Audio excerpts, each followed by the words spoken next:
Hello friends, and welcome to today's video. We're going to talk about NCT Dream's ISTJ album. So I got on my copy of Jamin's version of Candy because he was wearing an orgasm sweatshirt the other day. So I've been thinking about Jamin a lot. But first, I do feel the need to point out, yes, the mug is gone at the moment. I was filming something over the weekend, and the mug is dirty.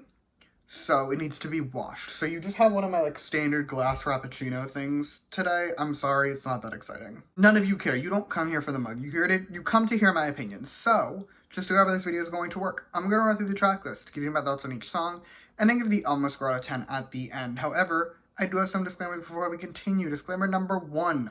I have heard this album, other than pre-release, once so far, so my opinions on all of these songs very much may change over time. Second disclaimer is, of course, my standard one. Everything I say in this video is just my opinion. You do not have to agree with my opinion because, even though the mug is not here, music is subjective, and that is great. Okay, now that we have all of that out of the way, we can get started. And first up, we have the title track, the titular ISTJ, and maybe this is just a me thing, but it sounds like a SHINee song, a more recent SHINee song, like a less, let's say, classic SHINee song. But there's SHINee elements at play, and as a SHINee stan, I support it. But let's talk about the song itself, shall we? Starting with what I liked the least, which was the verses, because they weren't very good. They weren't bad, necessarily, but they were just very rap-heavy, which is a flaw with a lot of songs on this album. I'm gonna be repeating it, but they were very rap-heavy verses, and I don't know who decided Dream should have 4 rappers, 3 rappers, depending on how you want to count it, and have exceedingly rap-heavy verses. But we are beefing, and if I ever see you, I will be swinging something very heavy into your face. Aside from the verses, the rest of the song is excellent. The background music is really cool, although admittedly, I can't see it getting annoying, so I'll have to be wary of that. But as for the pre-chorus, it's great. I really liked it. And the chorus itself, stunning. I was so here for this chorus. I was really into it. I think it slaps, probably because it has the most SHINee elements to it. Big picture though, this is not the best Dream title. I am a Candy supremacist, and then after that I am a Boom supremacist. This isn't as good as either of those songs. To be fair, it's not like the worst Dream title I've ever heard. I wouldn't put it at the bottom, but I wouldn't be putting it anywhere near the top either. On to the next song, which is the pre-release and my favorite song on this album, Broken Melodies. Now here's the thing. I'm not reviewing this song, that's the first thing. I'm not reviewing this song. I have a whole video reviewing this song that I'll put in the description that you can watch. But in terms of it being my favorite, I was conflicted because I don't like putting songs that I've heard a lot more than others as my favorite song, because I can't tell if it's just, oh, I like this song the most, or I've just gotten the most used to this song, because my brain, I assume all human brains, but my brain likes things it recognizes, and I know this song. I've heard it a lot, so I recognized it, but the rest of the album, I think this is the best song on the album, so I'm willing to leave it as my favorite. Our next song is Yogurt Shake, and it's a little complex, my feelings, but there are parts of it that I love. There are parts of it that are bright, and that are poppy, and that are fun, and that are cute. However, those parts are exclusively the chorus. Because the verses, again, are very rap-heavy, and I'm not saying Dream rappers can't rap, but I will say, there's 2 of them I think can carry a verse, okay? The other 2 I prefer in smaller bursts, like short, maybe 1 to 2 line raps. And the problem is, when they give both verses to the rappers, it also leaves the vocals with nothing but really the chorus and the bridge. And Dream vocalists are very good, and I want them to have more, for me personally, pretty much always, I will prefer a Dream rap, or at least a Dream rap chunk, when it's all in one verse, right? Like, when they take the rappers and they say, okay, you get the second verse, split it up amongst yourselves, figure it out. The vocalists can have the first verse, because, at the end of the day, I mean, my favorite member is Haechan, who is a vocalist, so I prefer to hear him singing, but also it's just, the Dream rappers aren't the strongest rappers, and I'm tired of them getting so much of the songs. Up next is Skateboard, and this is another song I have complex feelings about, because I loved the verses. I do. If the entire song had the vibe of these verses, I would have been in heaven. Unfortunately, it does not, because this chorus, while not horrible, is a lot. Like, it's a lot. It's not awful, it's not even that bad, but it's really not for me. Like, in case you couldn't tell from the multiple times I've already complained about it, I don't like when Dream has very rap-heavy songs, so a song that's like 65 to 70% rap isn't gonna be for me. Anyway, next up is Blue Wave, and I'm a little bit obsessed, and I was obsessed from the first second because this background music is so cool and also a little too excellent. The song also isn't overly rap heavy, which I feel like is part of why I liked it so much. They took the raps, they put them in the second verse, and I love that. I'm always here for that. I really appreciated that. As for the chorus, it was stunning. I was really into it. I was absolutely having a moment to her, and I could probably listen to this chorus on loop for like an hour.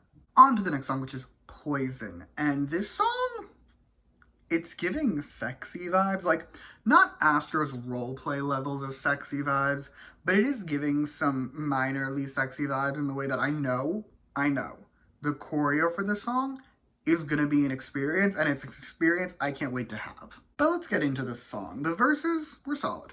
I enjoyed them. The background music was giving, and I liked that. And the pre-chorus, although quite short, was still quite good. The chorus, though, that's the shining moment to me. Like, that's the part where I can clearly see choreography in my mind, and it fucks hard, and I'm excited to see it. Moving on, our next song is SOS, and just like any song titled SOS, aka I also did this when Daniel's SOS came out, whenever I see the name of the song, I start singing Jonas Brothers SOS, because I'm weirdly obsessed with that song, even though it is 2023. So yeah, I did that when this song came out, because that song is a moment. This song, though, let's just say it's not on that level, and that I wasn't the biggest fan of it. Like, this is one of those songs where I see the vision, right? Like, I understand what we were trying to do. I understand what we were going for. The problem is, I don't like the target, and I don't like the result. And this song feels just especially, I don't know if heinous is the right word, but it hurts more because the end result just sounds like a 127 song. Like, if NCT 127 put this song out, no one would be jarred by that. Which makes me think either A, they just used a 127 song from like the SM Vaults, or B, they want to turn Dream into 127. And one of those I just don't like in general. One of those scares me, but either way I don't approve. Next song, Pretzel. I didn't like this one. The background music killed it for me if you were wondering, but I didn't like this song. The background music really annoyed me. But even ignoring the background music, I still wouldn't have enjoyed this song. Like, if you take a Dream song, right, give me a rap verse and rap chorus, I'm not gonna be happy. And sure enough, I wasn't. The only exception is Saturday Drip, because it's a unit song. And I'm weak for unit songs. And I wish this album had one, because frankly, I feel like a lot of this album really could have just been the rap line, and the song wouldn't have changed drastically, which just makes me upset. We have reached the penultimate song, which is Starry Night, and this song is actually good. I will not deny, I was getting a little depressed by this point in the album, just because, as a diehard Dream stan, I didn't really love most of this track list, so I was getting a little dark. Not dark, but just sad. And this song, it's good. It helped me keep going. Right off the bat, the background music is great. I really liked it. It didn't do too much. It didn't go too far and become annoying. It stayed at just the right level, and I really liked that. The verses were excellent too, in large part because they let the singer sing and they let the rappers share one verse, because, again, I think most of Dream's rappers do better in short bursts instead of extended raps, so making them all share one verse really helped. The chorus, meanwhile, is a moment. I was really feeling it. I can't explain why, but I really liked it. Okay, last but not least, we have Like We Just Met, and I feel like this is the closest thing on the album to an obligatory ballad, but it's not really ballady enough for that. Like, I wouldn't call it a ballad. Let's just say, okay, using Dream as an example, for this example, okay? It's closer to Irreplaceable to me than it is to Rainbow. Okay, I hope that made sense to you. However, I will call this song amazing because I loved it. Firstly, there's the guitar. I'm weak for a guitar. We've established this in the canon of my channel. Like, I'm pretty much always weak for a nice guitar moment. The guitar here, it fucks hard, and I loved it. The verses, meanwhile, are great. I was understandably, I would argue, concerned that they would try and force a bunch of raps in. They didn't. They sequestered them to the second verse, which is what I prefer, so I really appreciated that. The chorus, though, that's the part that broke me psychologically a little bit, just because it's absolutely stunning. Like, my jaw dropped the first time I heard this chorus. I gasped because it's just gorgeous. To summarize, of the new songs, aka Not Broken Melodies, this is my favorite on the album. I absolutely love it. It's in the Apple Music, and I will be listening to it on loop extensively. But that's all I have to say about the album. So with that, it is score time, and overall, I'm giving this album a 7.8 out of 10. It's getting a C+. I'm sorry. I love Dream, okay? I spent $200 at least buying all the versions of this ISTJ album because I love Dream so much. But there are very few great songs on this album. I think there are two. And whenever I think about a Dream full, I always think about Hot Sauce because it was their first full. Hot Sauce, in spite of having songs I hate, at least half of that album was in the album music. Like, I loved a good few songs on that album. Some of the songs on that album are some of my all-time favorite songs by Dream.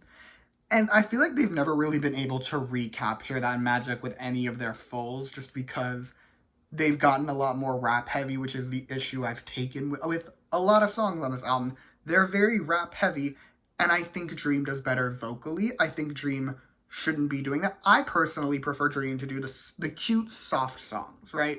Like the Candies of the world. If they want to go hard, they can go to Boom.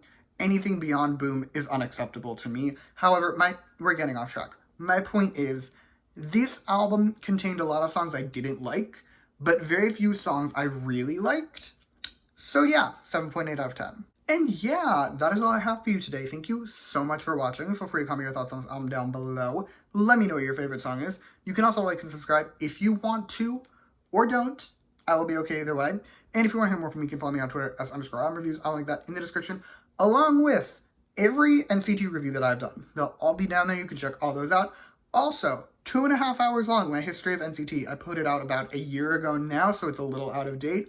But up until a year ago, I just dive into the entire history of NCT. It's a lot, so you can check all that out if you so choose. But yeah, thank you again for watching. Bye!